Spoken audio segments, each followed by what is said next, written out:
Main point నుంచి మనం మొదలు పెడతాం. ఇవాళ ఇష్యూస్ అన్నీ మొదలు పెడుతున్నప్పుడు సరే ఇరాన్ నిజంగానే హెల్ప్ చేసిందా లేదా, ఇరాన్ మీద ఒక పర్సనల్ గ్రడ్జ్ మనం పెట్టుకోవాలా లేదా అనే విషయాన్ని మనం ఆలోచించే ముందు మనం కొంచెం జూమ్అవుట్ చేయాలి. జియో పొలిటికల్గా మనం చూస్తే బట్ ఒక్క విషయం మాత్రం కన్ఫర్మ్, ఇవాళ రావల్పిండి దగ్గర కరాచీ దగ్గర there is an activity that is happening. 19 నుంచి 21 లోపలే 60 గంటల పాటు మల్టిపుల్ మిలిటరీ ఎయిర్ క్రాఫ్ట్స్ గాల్లో ఉన్నాయి. అంటే ఇవేవో రెగ్యులర్ ఎయిర్ క్రాఫ్ట్స్ కావవి, లాజిస్టికల్ ఎయిర్ క్రాఫ్ట్స్ అవి, పెద్ద పెద్ద సామాగ్రిని క్యారీ చేయగలిగే ఎయిర్ క్రాఫ్ట్స్. ఇషక్ ధర్ అని he's one of the ministers of Pakistan. ఆయన ఇవాళ బాంబు పేల్చాడు. పాకిస్తాన్ అవుట్లాండిష్ స్టేట్మెంట్స్ చేయడం ఇదంతా మనకు తెలిసిందే.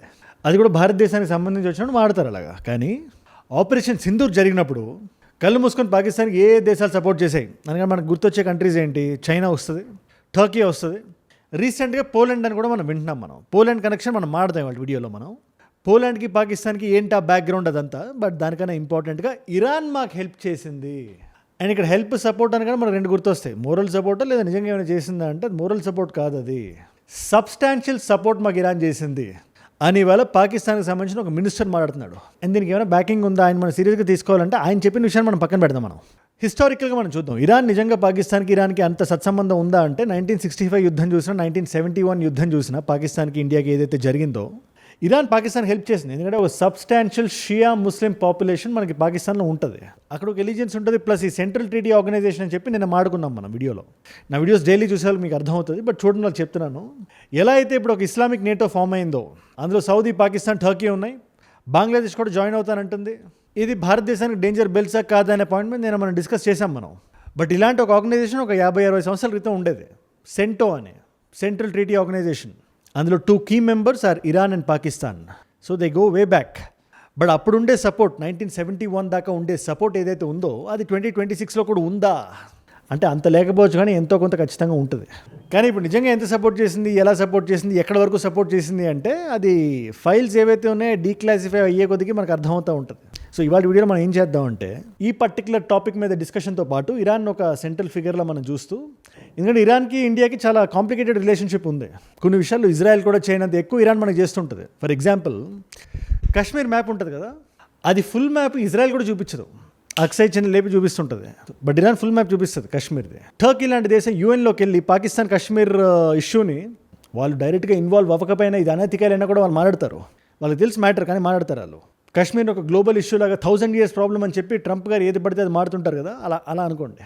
మ్యాటర్ తెలీదు, ఏదో ఒకటి మాడేయాలి. బట్ ఇరాన్ ఏ రోజు అలా మాట్లాడలేదు. కానీ ఇలాంటి ఇష్యూస్ జరిగినప్పుడు, ఆపరేషన్ సింధూర్ జరిగినప్పుడు ఇలాంటి లాజిస్టికల్ సపోర్ట్ పాకిస్తాన్కి ఇరాన్ చేసిందా లేదా అనే టాపిక్ మీద మనం మాట్లాడుతూ, ఇవాళ రష్యాకి ఏదైతే అమెరికా చేస్తుందో, రష్యాతో బిజినెస్ చేస్తున్న కంట్రీస్ మీద సెకండరీ శాంక్షన్స్ వేస్తుంది కదా, రష్యన్ శాంక్షన్స్ బిల్ అని చెప్పి తెస్తుంది. సరే, అలాంటి శాంక్షన్స్ ఇరాన్ మీద కూడా పెడదాం అనుకుంటుంది. తద్వారా భారతదేశం మీద ఎఫెక్ట్ ఉంటుందా ఉండదా అనే టాపిక్ కూడా మనం మాట్లాడదాం మనం. అండ్ ఫైనలీ ఇదే పాకిస్తాన్ బార్డర్ దగ్గర C-130 అని చెప్పి అవి లాజిస్టికల్ మిలిటరీ జెట్స్, అవి టర్కిష్ జెట్స్. అలాంటి జెట్స్ 60 గంటల పాటు తిరిగాయి రావల్పిండికి కరాచీకి మధ్యలో, 60 గంటలు. సో వాళ్ళు ఏదైనా యుద్ధానికి ప్రిపేర్ అవుతున్నారా, ఏదైనా ఇంప్లికేషన్ ఉందా ఇండియాకి అనేది వీడియో ఎండ్ అయిపోయే లోపల మీకు అర్థమైపోతుంది. అండ్ ఇలాంటి వీడియో నా సైడ్ నుంచి మీకు రోజు కొట్టి వస్తుంది ఎవ్రీ సింగిల్ డే. మనకి లోకల్ ఇష్యూస్తో మొదలుపెట్టి ఇలాంటి ఇంటర్నేషనల్ జియో పాలిటిక్స్ వరకు ప్రపంచవ్యాప్తంగా ఏది ఎక్కడ ఎలా జరుగుతున్నా కూడా దాన్ని నా స్టైల్లో ఎక్స్ప్లెయిన్ చేస్తే ఒక 10 to 15 minute ఎక్స్ప్లెయినర్ వీడియోస్లా చేసి మీ ముందు పెట్టేస్తా. మీలో కొత్త వాళ్ళు ఎవరు చూస్తున్నా, చాలామంది రీచ్ అవుతుంది కాబట్టి చెప్తున్నా, ఈ వీడియోస్ మీ దాకా డైలీ రావాలి అని మీరు అనుకుంటే మీరు చేయాల్సిన విషయం ఒకటే, కింద కనబడే సబ్స్క్రైబ్ బటన్ నొక్కి పెట్టేసుకోండి. సబ్స్క్రైబ్ చేశారుగా, డన్. మెయిన్ పాయింట్ నుంచి మనం మొదలు పెడతాం. ఇవాళ ఇష్యూస్ అన్నీ మొదలు పెడుతున్నప్పుడు సరే ఇరాన్ నిజంగానే హెల్ప్ చేసిందా లేదా, ఇరాన్ మీద ఒక పర్సనల్ గ్రడ్జ్ మనం పెట్టుకోవాలా లేదా అనే విషయాన్ని మనం ఆలోచించే ముందు మనం కొంచెం జూమ్అవుట్ చేయాలి. జియో పొలిటికల్గా మనం చూస్తే 1965లో మనకి యుద్ధం జరిగింది మనకి పాకిస్తాన్కి, 1971లో జరిగింది. ఈ టైంలో ఈ 2 యుద్ధాల్లో పాకిస్తాన్కి కావాల్సిన లాజిస్టికల్ సపోర్ట్ కానీ, ఆర్మ్స్ సపోర్ట్ కానీ, ఫైటర్ జెట్స్ వాళ్ళు స్టోర్ చేసుకునే సపోర్ట్ కానీ ఇరాన్ ఇచ్చింది. It's a well documented fact. ఒక్కసారి మీరు Iran's help to Pakistan in 1971 అని కొట్టండి. ఎంత హెల్ప్ అయితే మీరు అమెరికా పాకిస్తాన్కి చేయడం మీరు చూస్తారో అంతే హెల్ప్ ఇరాన్ కూడా పాకిస్తాన్కి చేయడం మనం చూస్తాం మనం. అలాగే పోలాండ్ కూడా మనకి ఎలా అయితే ఇస్రో ఉందో వాళ్ళకి ఎస్తో ఏదో ఉంటుంది దాని పేరు పాకిస్తాన్కి, సుపార్కో దాని పేరు. దాన్ని లీడ్ చేసిన వ్యక్తి ఎవరనుకుంటున్నారు మీరు? ఆ టైంలో 1947లో ఆ టైంలో పోలాండ్ నుంచి పాకిస్తాన్కి చాలా సపోర్ట్ వచ్చింది. కారణం ఏంటి? కొత్తగా ఫామ్ అయిన పాకిస్తాన్, ఆ టైంలో ఇండియా పాకిస్తాన్ ఈక్వల్గా విడగొట్టేశారు. అండ్ ఇవాళ మనం ఆలోచిస్తే అది ఏదో మిత్తులా అనిపిస్తుందేమో కానీ వెరీ రీసెంట్లీ ఒక 30-40 years బ్యాక్ దాకా జీడిపీస్ చాలా సిమిలర్గా ఉండేవి. అలాంటిది 1947లో మీరు ఒకసారి ఊహించుకోండి. సో అదొక కొత్త దేశంలా దాని మీద చాలా దేశాలకు హోప్స్ ఉండేవి. అలాంటి దేశాల్లో ఒకనొక దేశం పోలాండ్. పోలాండ్ లొకేషన్ కూడా యుక్రెయిన్కి దగ్గర ఉంటుంది, యుక్రెయిన్ బార్డర్ షేర్ చేసుకుంటుంది. రేపు పొద్దున్న ఇదే దేశం మనకి యుద్ధంలో కూడా వినబడవచ్చు. ఎందుకంటే రష్యా ఇప్పుడు చాలా డేంజరస్ సిచ్యువేషన్లో ఉంది. యుక్రెయిన్ నుంచి రకరకాల మిజైల్స్ వెళ్తున్నాయి. అండ్ రష్యా కానీ రిటాలియేట్ అయితే ఆ బార్డర్ దగ్గర కొడుతుంటుంది కదా, పోలాండ్ కూడా వార్కి రెడీ అవుతుంది అలాగా. సో ఈ పోలాండ్ ఏదైతే ఉందో పాకిస్తాన్ హెల్ప్ చేసింది. ఈ పాకిస్తాన్ అనే దేశం పుట్టగానే ఏదో పెద్ద వాళ్ళు ఎదగలేదు. ఇద్దరు అమెరికా హెల్ప్ చేసింది, లేదా సౌదీ హెల్ప్ చేసింది, లేదా ఇరాన్ హెల్ప్ చేసింది, లేదా ఇలా పోలాండ్ హెల్ప్ చేసింది. మీరు జాగ్రత్త గమనిస్తే అమెరికా నుంచి డబ్బులు తెచ్చుకుంది. మరి డబ్బులు ఉంటే సరిపోదు కదా, దేశానికి సెక్యూరిటీ కూడా important. So fighter jet ski train pilots కావాలి, పాకిస్తాన్లో లేరు. ఎవరు వచ్చారు? పోలిష్ పైలట్స్ వచ్చారు. మీకు ఒక పేరు కూడా చెప్తాను మీకు, వ్లాడిస్లా టురోవిక్స్. స్పెల్లింగ్ ప్రొనౌన్సియేషన్ కరెక్ట్గా ఉందో లేదో నాకు తెలియదు, కానీ ఇక్కడ ఫోటో పెడుతున్నాను చూడండి. నౌ దిస్ గాయ్ మన ఇస్రోకి వాళ్ళ సుపార్కోన్ ఉంది కదా, దాన్ని హెడ్ చేశాడు చాలా సంవత్సరాల పాటు ఒక పోలిష్ నేషనల్. వాళ్ళ స్పేస్ ప్రోగ్రామ్కి he was a head. So అంత లాంగ్ నుంచి వాళ్ళ కనెక్షన్ ఉంది. అదే కనెక్షన్ ఇవాళ ఉంది. ఇన్ఫ్యాక్ట్ మొన్న ఆపరేషన్ సింధూర్ జరిగినప్పుడు పోలిష్ డ్రోన్స్ మనకు కనబడ్డాయి. నేను ఈ డిస్కషన్ అంతా చేయడానికి కారణం అదే. ఏ డ్రోన్స్ ఉన్నాయంటే బైక్టర్ డ్రోన్స్ ఉన్నాయి టర్కీవి. ఇరాన్ హెల్ప్ చేసిందని చెప్పి ఇవాళ ఇషక్ దర్ వచ్చి మనకు చెప్తున్నాడు. ఇప్పుడు ఈ 2 దేశాలు కాకుండా పోలాండ్ కూడా హెల్ప్ చేసింది. ఇదే విషయాన్ని పోలాండ్ని అడిగితే వాళ్ళు ఏమంటారు, లేదు ఇది డికాయ్కి వాడారు మా డ్రోన్స్. డికాయ్ అంటే యుద్ధంలో ఎలా వాడతారంటే, ఫర్ ఎగ్జాంపుల్ పాకిస్తాన్కి ఒక పర్టికులర్ బైక్టర్ డ్రోన్ వాడదాం అనుకుంటుంది టర్కీది, బట్ ఇండైరెక్ట్గా వేరే డ్రోన్స్ వాడుతూ ఒక డికాయ్ మెకానిజం వాడి మనం వీటితో రిటాలియేట్ అవుతున్నప్పుడు దీంతో కొడతారు. అలా డికాయ్కి వాడారు, కానీ మేము డైరెక్ట్గా ఏమి అమ్మలేదు పాకిస్తాన్కి, మేము బయట ఎక్కడో అమ్మితే వాళ్ళు బయట కొనుక్కున్నారు అవి, ఆ డ్రోన్స్కి మాకు ఎటువంటి సంబంధం లేదని చెప్పి పోలాండ్ డిక్లేర్ చేసింది. I suspect they were simply used as decoys and they were training drones. So ఇందులో ఎంతవరకు నిజం ఉందో నాకు తెలియదు, కానీ మీరేమనుకుంటున్నారో నాకు కింద కామెంట్స్లో మీరు రాయండి ఖచ్చితంగా. బట్ ఒక్క విషయం మాత్రం కన్ఫర్మ్, ఇవాళ రావల్పిండి దగ్గర, కరాచీ దగ్గర there is an activity that is happening. 19th నుంచి 21st లోపలే 60 గంటల పాటు మల్టిపుల్ మిలిటరీ ఎయిర్ క్రాఫ్ట్స్ గాల్లో ఉన్నాయి.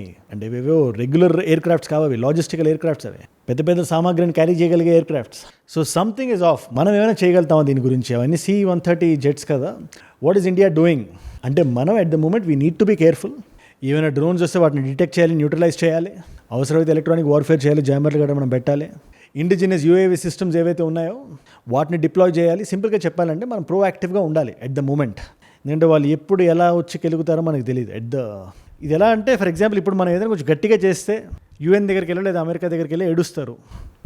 ఇండియా మా మీద అఫెన్స్కి వస్తుందని చెప్పి. మనం ఏం చేయకుండా ఉంటే ఇలా డ్రోన్లు పంపిస్తుంటారు. సో దే ప్లేయింగ్ ఒక స్ట్రాటజిక్ గేమ్ అయితే ఆడుతున్నారని మనకు అర్థమవుతుంది, క్లియర్గా చెప్తున్నా. అండ్ అమెరికా ఇప్పుడు ఎలాంటి మైండ్ స్పేస్లో ఉందంటే, మనకి FCRA బిల్ని మనం మాట్లాడలేదు మాన్సూన్ సెషన్ పార్లమెంట్లో. సో దే ఆర్ హ్యాపీ, మనల్ని ఏదో ఇంకా అప్సెట్ చేయాలని లేకో ఏమో, కానీ ఇప్పుడు కొంచెం ప్రో ఇండియా స్టేట్మెంట్స్ ఇస్తున్నారు మళ్ళీ. వీళ్ళు కంప్లీట్గా నమ్మడానికి లేదు ఎవరు, అమెరికా.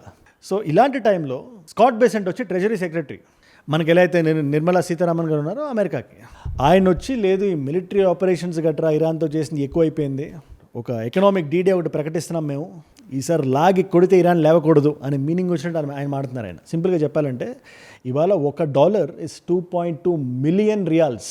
2.2 మిలియన్. ఎలా అయితే ఒక ఫ్రీ, ఇప్పుడు ₹100 టచ్ అయినా కూడా మనం ఫ్రీ ఫాల్లో ఉన్నట్టే మనం ఫీల్ అవుతున్నాం మనం. అలాంటిది రియాల్స్ ఇస్ 2.2 మిలియన్. అంటే ఎకనామిక్ కొలాబ్స్ ఏదైతే ఇరాన్కు ఉందో మనకి అర్థమవుతుంది క్లియర్గా. వాళ్ళు అందుకే న్యూట్రలైజ్ చేసి పెట్టేస్తారు. ఇలాంటి దేశాలన్నీ బయటకు ఏం చెప్పవు. అంటే మన ఇంటర్నెట్లో ఒకవేళ చూసినా కూడా 1.5 మిలియన్ అలా ఉంటుంది. అంతెందుకు పాకిస్తాన్ చూస్తే 277 పాకిస్తానీ రూపీస్ అని ఉంటుంది, కానీ వాళ్ళు కానీ దాన్ని ఫ్రీజ్ చేయకపోతే 350-400 ఉంటుంది. అది కన్వర్జన్ వేసి చూస్తే మనం అమెరికన్ డాలర్కి పాకిస్తానీ రూపీకి. ఎకనామిక్ కొలాప్స్లో ఉండే దేశాలు ఇవన్నీ. ఇవాళ ఉంటాయో రేపు ఉండవు. ముఖ్యంగా పాకిస్తాన్ బాల్కనైజ్ అయ్యే కాలం దగ్గరలో ఉంది. ఇలాంటి జోన్లో ఒక సెకండరీ శాంక్షన్స్ వేస్తాం ఇరాన్ మీద. స్కాట్ బెసెంట్ చెప్పే మాట ఇది. ఎవరెవరైతే ఇరాన్తో బిజినెస్ చేస్తున్నారో, అది ఆయిల్ బిజినెస్ అవనివ్వండి, లేదా ఇరాన్కి ఇండైరెక్ట్గా ₹1, అదే వాళ్ళ డాలర్, వాళ్ళ కరెన్సీ ఏదైతే ఉందో ఇరాన్కి పంపిస్తుంటే వాళ్ళ మీద మేము దాడి చేస్తాం.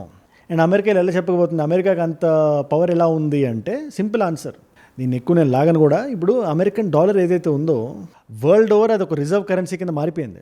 అది అన్ఫార్చునేట్ అది, బట్ అది మారింది. That's the reality of life. అందుకని ఓన్లీ చైనా దీన్ని బైపాస్ చేయగలుగుతుంది. చైనాకి ఇరాన్కి ఏమైనా డీలింగ్ ఏమైనా ఉంటే, ఆయిల్ రిఫైనరీస్ ఉన్నాయి, చాలా ఉన్నాయి, వాళ్ళ కరెన్సీస్లో చూసుకుంటారు. అమెరికా ఏం చేయలేదు అలాంటి ప్లేస్లో. బట్ ఏ దేశాలకైతే అమెరికా డైరెక్ట్గా హ్యాండిల్ చేయగలుగుతుందో ఆ దేశాలు మేము పట్టుకుంటామని చెప్పి అమెరికా అంటుంది. దీనికి రెస్పాన్స్గానే ఇరాన్ వచ్చేయమంటుంది. ఇవాళ ఆ ఏ దేశాలైనా అవనివ్వండి, ముఖ్యంగా గల్ఫ్ దేశాలను ఉద్దేశిస్తూ, మీరు మమ్మల్ని టార్గెట్ చేస్తే మేము మిమ్మల్ని టార్గెట్ చేస్తాం, మాకు లూజ్ అవ్వడానికి ఏమీ లేదు, ఖబర్దార్ అంటుంది. నేను మిమ్మల్ని ఒకటే విషయం అడుగుతున్నా, ఇరాన్ ఇవాళ ఒక స్టాండ్ తీసుకుంది. మనకి ఇరాన్కి ఇవాళ కొత్త విషయం తెలిసింది, ఇరాన్ పాకిస్తాన్ హెల్ప్ చేసిందనే విషయం. దాన్ని పక్కన పెడదాం కాసేపు. మన ఇరాన్తో ఎటువంటి బిజినెస్ చేస్తున్నాం, బయలాటరల్ ట్రేడ్ చాలా బలంగా ఉందా అంటే లేదు, అంత లేదు. బాస్మతి రైస్ గట్రా మనం చేస్తుంటాం, అండ్ ఇవి ఎక్సెప్షన్స్ కిందకు వస్తుంటాయి. సో మన మీద ఈ శాంక్షన్లు ఎంతవరకు పడతాయి అనేది మనకు సమయం సమాధానం చెప్తుంది. But at the moment all we can do is wait and watch. మనం డైరెక్ట్గా ఇన్వాల్వ్ అయ్యి లేం కాబట్టి అమెరికా ఇరాన్ మీద ఎటువంటి చేస్తుందో, అండ్ ఇరాన్ రిటాలియేషన్లో అమెరికాకి ఏం చేస్తారు, ముఖ్యంగా strait of Hormuz as a choke పాయింట్ని వాళ్ళు ఏం చేస్తారో I'm keenly eager to wait and watch. దీని మీద మీరేమంటారో నాకు కింద కామెంట్స్లో మీరు రాయండి. ఇవాళ మల్టిపుల్ చాయిస్ క్వశ్చన్ మీ అందరికీ కొంచెం ఈజీగా అడుగుతా.